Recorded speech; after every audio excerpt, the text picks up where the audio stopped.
Hello everyone, welcome back to my channel. I hope आप सभी बहुत अच्छे होंगे। तो चलिए बिना टाइम वेस्ट किए बढ़ते हैं आज के टॉपिक की तरफ। आज हम लोग सीखने वाले हैं E2 एलिमिनेशन रिएक्शन के बारे में। E2 है, इट मींस क्या है, दो है, तो उसको हम क्या बोल सकते हैं, बाई मॉलिक्यूलर एलिमिनेशन रिएक्शन।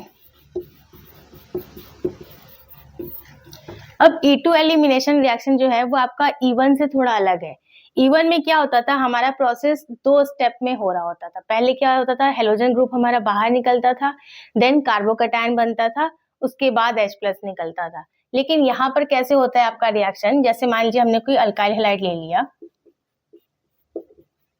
यहाँ हमने लगा दिया हेलोजन, यहाँ लगा दिया हाइड्रोजन, ठीक है। अब यहाँ पर जब हम कोई रिएजेंट लेंगे तो कैसा लेंगे, स्ट्रॉन्ग बेस लेंगे हम यहाँ पर। जैसे E1 एलिमिनेशन रिएक्शन अगर आपको याद हो तो वहां पर हम वीक बेस लेते थे, ठीक है। यहाँ पर हम लेते हैं स्ट्रॉन्ग बेस। अब स्ट्रॉन्ग बेस है तो ये ना वेट नहीं करता है कि यहाँ से पहले हेलोजन हमारा X- बाहर निकाले और फिर कार्बोकैटायन बने, देन वो आके अटैक करे। स्ट्रॉन्ग बेस क्या करता है, डायरेक्टली आ जाता है और H+ को लेके चला जाता है। तो यहाँ पे क्या होता है, फाइनली जो रिएक्शन होता है उसमें आपका हेलोजन और हाइड्रोजन दोनों निकलते हैं, यानी यहाँ पर H और X दोनों माइनस हो रहे हैं, हेलोजन भी निकल रहा और हाइड्रोजन भी। तो हमारा यहाँ पर जो फाइनली प्रोडक्ट बनता है वो बनता है R बॉन्ड CH, और ये दोनों निकल गए तो यहाँ हमारा बन गया डबल बॉन्ड CH2, बन गया हमारा अल्कीन। लेकिन ये जो प्रोसेस हुआ, ये पूरा प्रोसेस आपका एक स्टेप में हो गया। जैसे अगर E1 को मैं थोड़ा सा आपको रिमाइंड कराऊं तो उसमें क्या होता था, R bond CH bond CH2 हमने लिया, यहाँ हेलोजन, यहाँ पर H लगा है आपका, ठीक है। यहाँ हमने दे दिया, यहाँ हमने लिया था स्ट्रॉन्ग बेस, वहां हमने ले लिया वीक बेस। अब क्या होगा, वीक बेस है तो यहाँ पर पहले ये हेलोजन हमारा एलिमिनेट होगा, बाहर निकलेगा। तो क्या होगा, यहाँ से हमारा X- पहले बाहर निकल रहा, तो बना क्या, R bond CH bond CH2, और यहाँ से हेलोजन निकल गया हमारा, तो यहाँ पर आ गया प्लस चार्ज, यानी कार्बोकैटायन बन गया। देन नेक्स्ट स्टेप में आपका क्या होता था, अब ये जो आपका हाइड्रोजन है, ठीक है, तो ये अपना इलेक्ट्रॉन यहाँ पर देता था, देन आपका H+ बाहर निकलता था।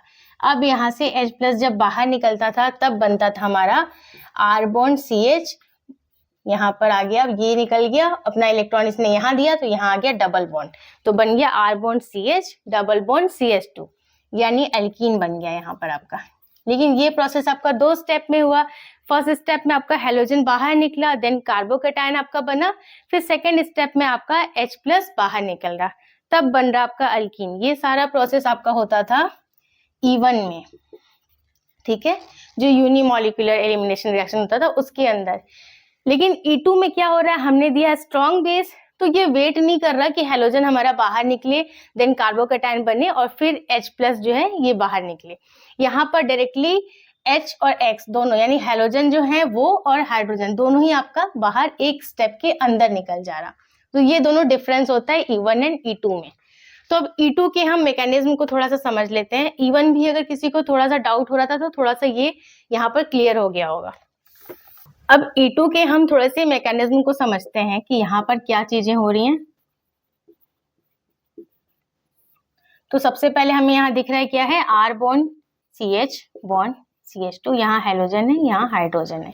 यहाँ पर हमने क्या दिया है, स्ट्रॉन्ग बेस दिया है, ठीक है, स्ट्रॉन्ग बेस, ठीक है, कोई हमने स्ट्रॉन्ग बेस यहाँ पर दिया हुआ है। तो अब यहाँ पर क्या होगा, आपको एक ही स्टेप में निकलेगी सारी चीजें, यानी हेलोजन भी और हाइड्रोजन भी।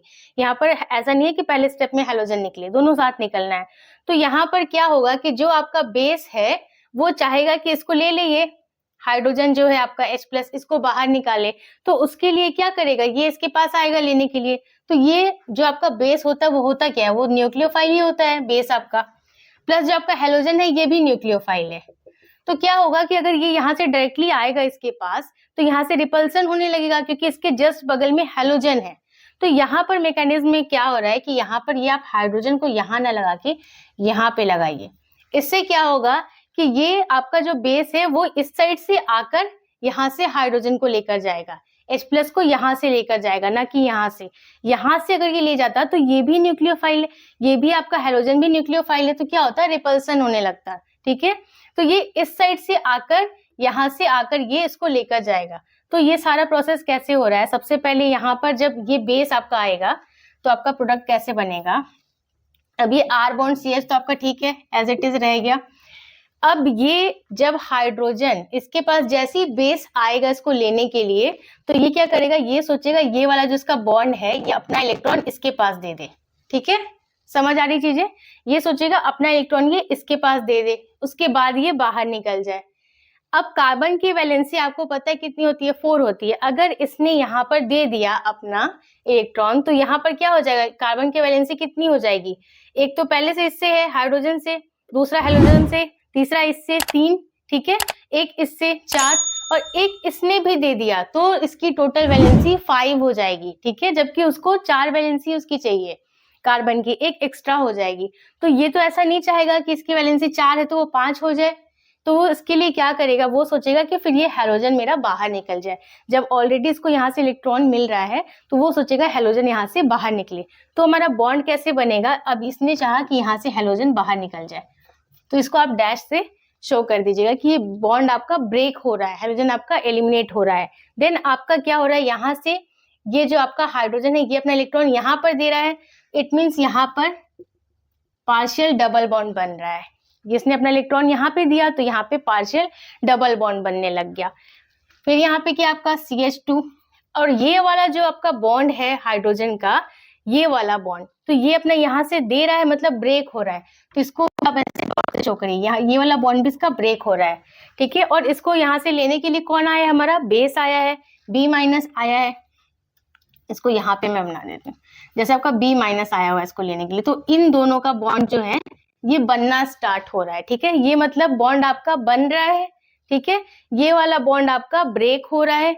यहाँ पर भी आप देखिए तो यहाँ पर क्या हो रहा है, ये आपका ये वाला बॉन्ड आपका ब्रेक हो रहा है हेलोजन वाला, और ये वाला बॉन्ड आपका बन रहा है, इसका फॉर्मेशन हो रहा है यहाँ पे, ठीक है, ये डबल बॉन्ड का। तो इसको हम पूरे को क्या बोलते हैं, इसको हम पूरे स्टेट को बोलते हैं ट्रांजिशन स्टेट। ये जो पूरा प्रोसीजर हो रहा है इसको हम बोलते हैं ट्रांजिशन स्टेट। पहले भी आपने पढ़ा हुआ है कि कोई वैसी स्टेट जहां पर सेम टाइम पे कोई आपका बॉन्ड ब्रेक हो रहा है और उसी टाइम पे कोई आपके बॉन्ड का फॉर्मेशन हो रहा है, मतलब सेम टाइम पे बॉन्ड ब्रेक भी हो रहा है, सेम टाइम पे बॉन्ड बन भी रहा है, तो उस स्टेट को हम बोलते हैं ट्रांजिशन स्टेट। तो ये इसकी ट्रांजिशन स्टेट हो गई। अब यहाँ पर आप देखिए, यहाँ पर जो आपका बेस था वो कैसे आकर अटैक किया था, यहाँ पीछे से आकर अटैक कर रहा था, क्योंकि यहाँ पर अगर हाइड्रोजन होता तो यहाँ पर न्यूक्लियोफाइल यहाँ से भी आता और यहाँ भी न्यूक्लियोफाइल था, तो रिपल्सन होता, इसलिए पीछे से आ रहा था, ठीक है। तो इस वजह से इसको हम बोलते हैं एंटी एलिमिनेशन। समझ आ रही ना चीजें, एंटी एलिमिनेशन हमने क्यों बोला, क्योंकि यहाँ पर ये पीछे से यहाँ से आकर के अटैक कर रहा होता है, तो हम बोलते हैं इसको एंटी एलिमिनेशन। अब यहाँ पर आपका देखिए, यहाँ पर ये जो बॉन्ड है अल्कीन जो बन रहा है, ये यहाँ पर बनना स्टार्ट हो रहा है, यहाँ पर फॉर्मेशन होना स्टार्ट हो रहा है अल्कीन का, तो इसलिए हम इसको बोलते हैं कि बेबी अल्कीन यहाँ पर बन रहा, ठीक है, बेबी अल्कीन। सारे टर्म्स क्लियर हो रहे हैं। एंटी एलिमिनेशन हमने क्यों बोला, क्योंकि ये हमने यहाँ से अटैक कराया था, प्लस यहाँ पर देखिए बेबी एल्किन क्यों बोला, क्योंकि यहाँ पर डबल बॉन्ड बन रहा है, तो ये इसको हम बोलते हैं बेबी एल्किन। और इस पूरे प्रोसेस को हम क्या बोलेंगे, ट्रांजिशन स्टेट।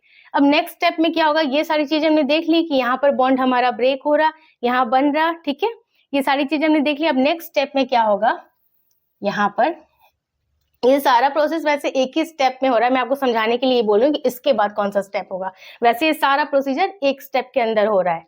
अब नेक्स्ट में क्या होगा, यहाँ पर आपका देखिए ये दोनों ये निकलेंगे H और आपका क्या निकल रहा है B, और यहाँ से आपका X, ठीक है। तो ये सारी चीजें निकली और फाइनली हमारा बना क्या, अल्कीन, यानी R बॉन्ड CH और डबल बॉन्ड CH2, यानी हमारा अल्कीन बन गया। तो ये इसकी पूरी मैकेनिज्म थी E2 यानी बायोमोलिकुलर एलिमिनेशन रिएक्शन की, और ये सारा प्रोसेस हमारा वन स्टेप में ही हो रहा था। So that's all for today. I hope आज का वीडियो आपको यूजफुल लगा होगा। इस वीडियो से रिलेटेड कोई डाउट आ रहा है आपके मन में तो आप मुझे कमेंट सेक्शन में पूछ सकते हैं। वीडियो पसंद आए तो उसे लाइक कर दीजिए और अगर चैनल को अभी तक सब्सक्राइब नहीं किया है तो प्लीज सब्सक्राइब कीजिए। मैं मिलती हूँ आपसे नेक्स्ट वीडियो में, तब तक के लिए take care and bye bye.